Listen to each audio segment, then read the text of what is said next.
Doctor గారు శైలజ గారు ఇలా అడుగుతున్నారు. మా పాప వయసు 5 నెలలు. అయితే పాపకి 4వ నెలలో బాగా జ్వరం వచ్చింది. రక్త పరీక్ష చేస్తే సి రియాక్టివ్ ఇన్ఫెక్షన్ వచ్చింది. ఆ తర్వాత మందులతో తగ్గింది. కానీ ఇలా ఇన్ఫెక్షన్ ఎందుకు వచ్చింది? ఇది మళ్ళీ రిపీట్ అవుతుందా? సలహా ఇవ్వండి అని అడుగుతున్నారు. శైలజ గారు, సి రియాక్టివ్ ప్రోటీన్ అనేటువంటిది మన బాడీలో మిగతా ప్రోటీన్స్ లానే ఒక టైప్ ఆఫ్ ప్రోటీన్ అన్నమాట. ఇది లివర్లో ప్రొడ్యూస్ అవుతూ ఉంటుంది. కాకపోతే దీన్ని ఫ్రంట్ బ్యాటిల్ సోల్జర్ అంటారు. అంటే ఏ రకంగా అయితే మనకి యుద్ధంలో సోల్జర్ కింది స్థాయిలో ఉన్న సోల్జర్ ఫస్ట్ ఫేస్ చేస్తాడో వారిని, అలానే మన బాడీలో సి రియాక్టివ్ ప్రోటీన్ అనేటువంటిది first response to an infection.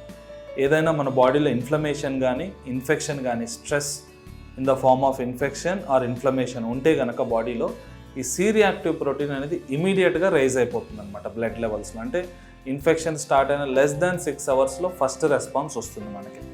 ఈ levels first 24 to 48 hours rise అయ్యి ఆ తర్వాత స్లోగా తగ్గిపోతూ ఉంటాయి. అందుగురించే మనకి ఇండైరెక్ట్ క్లూ లాగా ఒకవేళ చిన్న బేబీస్లో అంటే less than 2 years, less than 1 year ఈ ఇన్ఫెన్సీ ఏజ్ గ్రూప్లో జ్వరం ఉండి ఎటువంటి ఫోకస్ లేకపోతే కనుక, అంటే జలుబు కానీ ఛాతీలో నెమ్ము కానీ విరోచనాలు ఇట్లాంటి ఫోకస్ ఆఫ్ ఇన్ఫెక్షన్స్ ఏమీ లేకపోతే మనం ఏం చేస్తామంటే సిఆర్పి అనేటువంటి ఒక బ్లడ్ టెస్ట్ ఆర్డర్ చేస్తాం.